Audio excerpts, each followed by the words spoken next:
Ah, what a lovely morning in Vermont. The birds are singing, the flowers are blooming. What the hell is that? My god.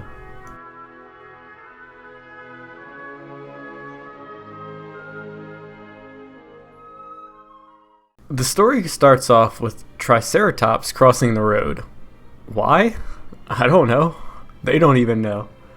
We meet our protagonist, who we'll be calling Danny, because we never get a name, and his neighbor, Greta, who is ticked off because she will be late for work. I guess she doesn't get a day off for there being live Triceratops out and about. A scientist named Everett comes up to the pair and tells them that the Triceratops came from an accident at the Institute for Advanced Physics, which is a fancy name for the University of Vermont's physics department. Everett and Danny go to the bar. After a few drinks, Everett tells Danny everything. There was a rupture in time that caused the Triceratops to appear in the present. He also told him that there are scientists that will go back in time to stop the rupture from occurring as well, in about 8 to 12 weeks. In response to this, Danny quits working. He tells his wife Delia if they plan on going on vacation to many places around the world, like Disney World and Paris. But they never leave the town. His wife keeps working her job, even as the Triceratops approach closer and closer to their home. Our protagonist doesn't care though. They simply enjoy their time together, even without going to extravagant places. Days pass, with Danny and Delia enjoying their time. Everett and Greta had started dating during this time.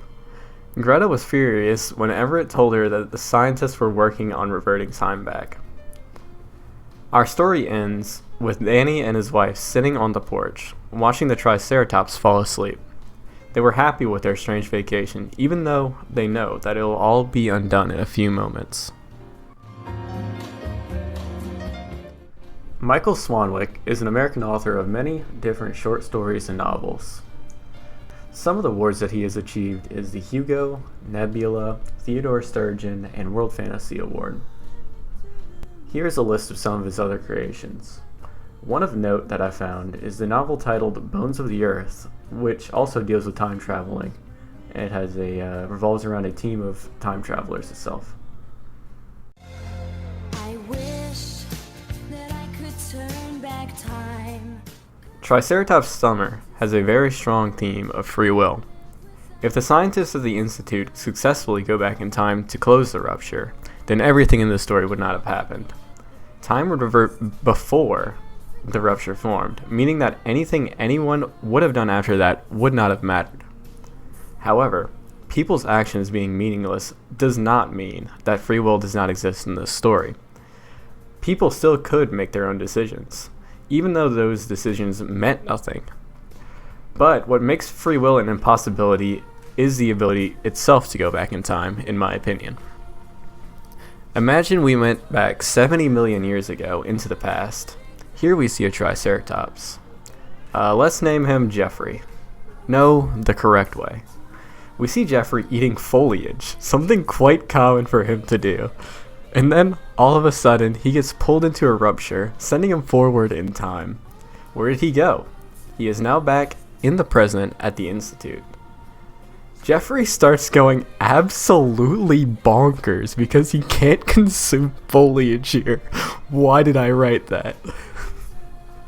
The glaring issue for free will here is the rupture itself.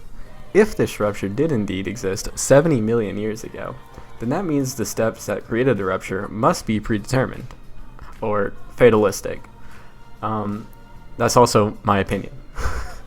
In other words, for the scientists to accidentally create the rupture, everything that happened in between the rupture existing 70 million years ago and the scientists creating it was predetermined to happen, simply because the rupture was there for the Triceratops to get sucked into it. One thing I wanted to add after looking back on this is that it's not necessarily fatalistic. It can also be deterministic, i.e. just because the rift was there 70 million years ago, the steps could be different to lead up to the rift being created in the present 70 million years later. That's just something of note I just wanted to point out. My question to you is, if we somehow manipulate the past while in the present, does that automatically mean that free will does not exist? I.e., is everything between the present and the past we manipulated automatically predetermined or fatalistic? The nice part about this question is that there's no one correct answer. That's like how we see in a lot of the books we are reading right now. There's different, I guess, methodologies to how they write. I'm looking forward to seeing your responses to this. Anyways, that's all I have for this presentation. Y'all have a good day.